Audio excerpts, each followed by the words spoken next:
അപ്പോൾ ഇന്ന് വാഴോറ മലയിൽ ഉത്സവത്തിന് പോയ കഥയാണ് പറയുന്നത്. അപ്പോൾ വാഴോറ മലയിൽ ഉത്സവത്തിന് പോകണമെന്ന് കുറേ വർഷങ്ങളായിട്ട് വിചാരിക്കുന്നുണ്ട്. ഇവിടെ കല്യാണം കഴിഞ്ഞിട്ട് കുറേ വർഷങ്ങളായിട്ട് ഇവിടെ വന്നിട്ടുണ്ടെങ്കിലും ഇതുവരെ അവിടെ ഉത്സവത്തിന് പോയിട്ടേയില്ല. ഇവിടെ നിന്ന് നോക്കിയാൽ വാഴോറ മല കാണാം. മലയുടെ മുകളിലുള്ള ഉത്സവത്തിൻ്റെ ശബ്ദമൊക്കെ എല്ലാ വർഷവും കേൾക്കാറുണ്ട്. പക്ഷേ ഒരിക്കലും ഉത്സവത്തിന് പോയിട്ടില്ല. അപ്പോൾ ഈ പ്രാവശ്യം ഞാൻ നിർബന്ധിച്ച് പറഞ്ഞിട്ടാണ് ഉത്സവത്തിന് പോകുന്നത്. ഉത്സവത്തിന് പോവാതിരിക്കുന്ന കാരണം എന്താണെന്ന് വെച്ചാൽ വണ്ടി അത്ര മുകളിൽ എത്തൂല എന്നുള്ളതാണ്.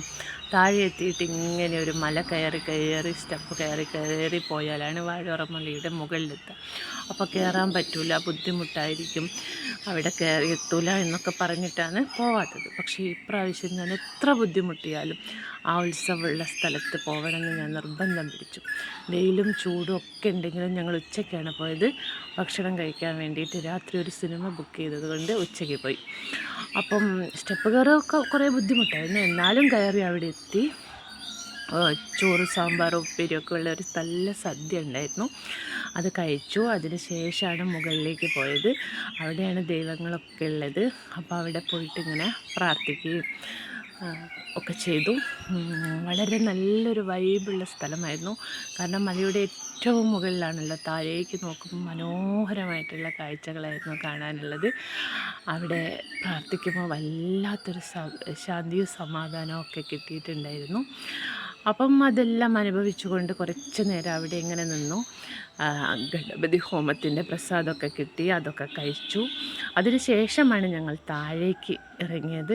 എന്നാലും എനിക്ക് അവിടെ ഏറ്റവും ഇഷ്ടപ്പെട്ടത് ആ മലയുടെ മുകളിൽ നിന്ന് താഴേക്കുള്ള കാഴ്ചകളായിരുന്നു. അവിടെ കുറച്ച് നേർച്ചയൊക്കെ വെച്ചു. അടുത്ത വർഷത്തേക്ക് നേർച്ചയൊക്കെ വെച്ചതിന് ശേഷം ഞങ്ങൾ താഴേക്ക് ഇറങ്ങി. അപ്പോൾ താഴേക്കുള്ള ഇറക്കം ആദ്യം കയറിയ ആ കല്ലും ഒക്കെയുള്ള ആ കഠിനമായ വഴികളിലൂടെ അല്ലായിരുന്നു.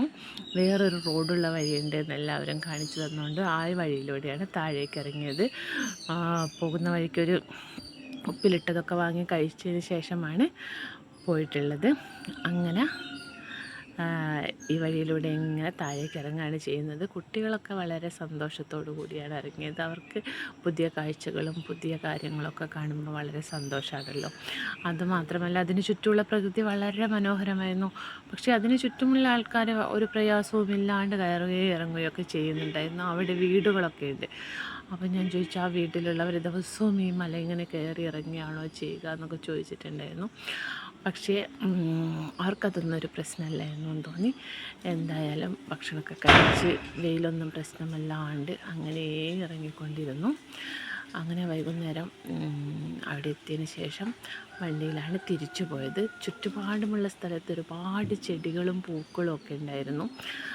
അങ്ങനെ അവിടുന്ന് കുറച്ച് ചെടികളൊക്കെ പറിച്ച് വീട്ടിലേക്ക് തിരിച്ചു വരികയായിരുന്നു. അപ്പം നല്ല മനോഹരമായിട്ടുള്ളൊരു ദിവസമായിരുന്നു അത്.